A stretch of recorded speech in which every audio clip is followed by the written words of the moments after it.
আসসালামু আলাইকুম। Star edu চ্যানেলে আপনাদেরকে স্বাগতম। আজ আমরা শিখব কিভাবে এক্সেল ফাইলে পেজ নাম্বার দিতে হয়। মাইক্রোসফট ওয়ার্ড ফাইলের থেকে এক্সেলে একটু ব্যতিক্রম।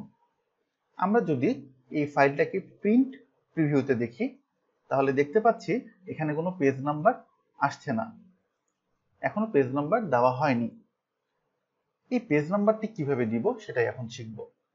এই জন্য যা করতে হবে, এই যে ইনসার্টে গিয়ে টেক্সটের নিচে যে অ্যারোটি আছে, অ্যারোতে ক্লিক করলেই হেডার অ্যান্ড ফুটারে ক্লিক করতে হবে। হেডার অ্যান্ড ফুটারে ক্লিক করার সাথে সাথে এটি হেডার এবং ফুটার অ্যাক্টিভ হয়ে যাবে। এই যে ফুটার, আমরা যদি চাচ্ছি যে আমরা পেজের নিচে অর্থাৎ ফুটারে পেজ নাম্বার এন্ট্রি দিব, তাহলে এই যে ফুটারে এসে মাউসে ডাবল ক্লিক করলেই হেডার অ্যান্ড ফুটারটি অ্যাক্টিভ হয়ে যাবে। এখানে হেডার অ্যান্ড ফুটারে এসে পেজ নাম্বার দিয়ে আমরা বাইরে যে কোনো জায়গায় মাউস দিয়ে ক্লিক করি, দেখি আমাদের page number 1, page number 2, page number 3 চলে এসেছে। আমরা যদি প্রিন্ট প্রিভিউতে দেখি, দেখুন পেজ নাম্বার 1, 2, 3 চলে এসেছে।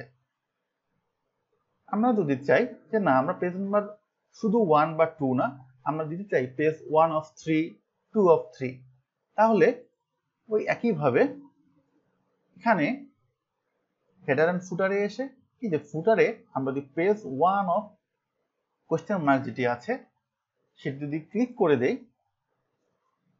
দেখুন পেজ 1 অফ 3, পেজ 2 অফ 3। আমরা প্রিন্ট প্রিভিউতে দেখি পেজ 1 অফ 3, 2 অফ 3, 3 অফ 3।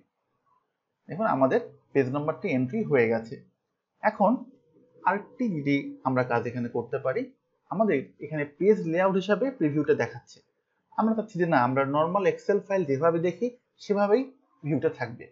এই জন্য জাস্ট এখানে ভিউয়ে এসে পেজ লেআউট দেওয়া আছে, আমরা এটাকে নর্মাল করে দিব।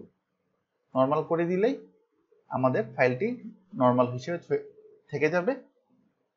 এতেও কিন্তু আমাদের পেজ নাম্বারটি বাদ যাবে না। আমরা প্রিন্টে দেখি, দেখুন পেজ 1 অফ 3, 2 অফ 3 থেকে আছে।